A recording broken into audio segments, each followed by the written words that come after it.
We're back here on Open. Cultural Innovation Group is a consulting agency with a mission to empower communities through art, civic, and community engagement.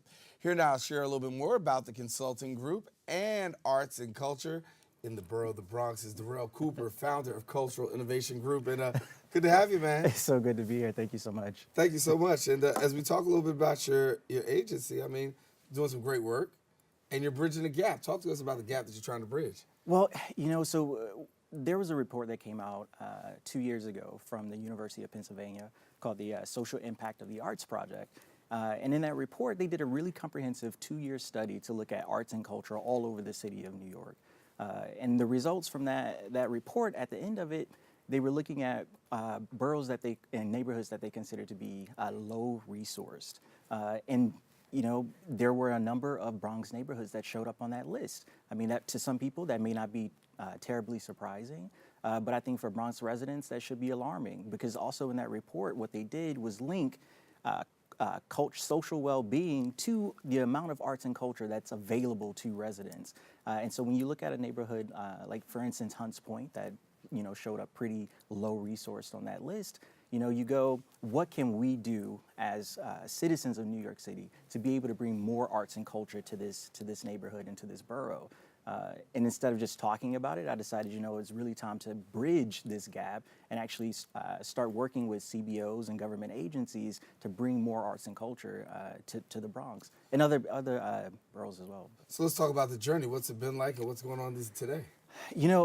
Honestly, it's really about collaboration, which to some people, again, that may not be a huge sort of aha moment. But what I found is people are really willing to work together to be able to support the arts and culture ecosystem that's going on in New York City. I mean, for instance, the guest that you had on previously about the literacy, literacy is linked to poverty, but what this report showed is so is arts and culture, or lack thereof, in an area.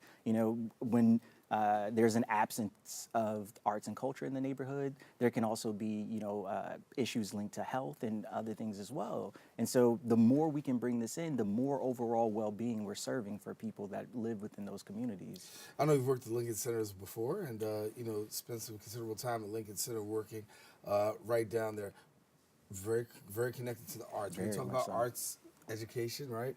We look at schools, sometimes arts, education, music, sports, they're among the first things that get cut out of the budget. How do we counter this, and what do we do in terms of really trying to bridge that gap, specifically in the area of arts? It's so interesting that you brought up you working at Lincoln Center. One thing that they do really well is advocate for themselves. And the biggest thing, to borrow like a line from Jonetta Betch-Cole, she says you have to educate, you have to advocate, and then sometimes you have to agitate. So all 51 council members in New York City are tasked with supporting arts and culture, and that's everywhere. And so, you educate them, you advocate them, and then you agitate them. Get on the phone, talk to them, let them know what it is that you want to see for yourself and for your children. Because it's definitely possible. But again, a place like Lincoln Center, they've been advocating for themselves for a long time. And so it's time to give the power back to the people to be able to do the same. So what do you have on the table right now? Well, so I'm working on kind of a few different things. I just had a really great conversation with Rocky Bucano he's the executive director of the Universal Hip Hop Museum, which I'm super excited about coming to the Bronx. I've also been working with Maria Torres from the Point Community Development Center in Hunts Point. And so what we're really trying to do is look at different events that we can create in the Bronx that families can come out to.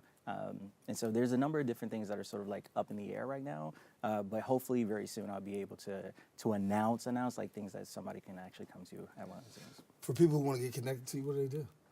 Well, you can definitely go to my website, culturalinnovationsgroup.org, and then, Facebook, Twitter, Instagram, that's all there as well. Yeah. You talked a little bit about advocacy and really being able to advocate and at the same time agitate. What is it when you're in that agitation mode that you want people to know in the area of arts that maybe the common person isn't missing, and maybe we who even are very well versed have no clue about? The agitation phase, the biggest thing about it is it's going to feel uncomfortable. and that's okay. I think about it all the time. When a caterpillar is sort of like going into the cocoon, into like that chrysalis phase, is it really thinking I'm going to come out of this as a butterfly, or is it going, what am I doing? It's uncomfortable, this growth, but at a certain point you're going to break through, and you just got to keep pushing up against that wall until that happens. And I feel like, I had a conversation with Viviana Bianchi, who's the executive director of the Bronx Council of the Arts, maybe about a month or two ago. And I was talking to her. I said, the same sort of burning Bronx that sparked the hip hop revolution in the late 70s. I said, the Bronx is still burning. I said, it may not be the physical burning that we had back then, but it's a psychological and it's an emotional burning. And I think we're right at the precipice of being able to break through again into another cultural revolution. And I think it's on its way.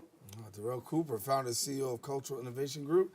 Thank you so much for coming and sharing with us. Thank you. Good to have you, and keep up the great work. Thank you so much. All right, now, if you want to find out more, all you have to do is go to culturalinnovationsgroup.org, and you can get more from Darrell there. Don't go anywhere. We still got more show coming up.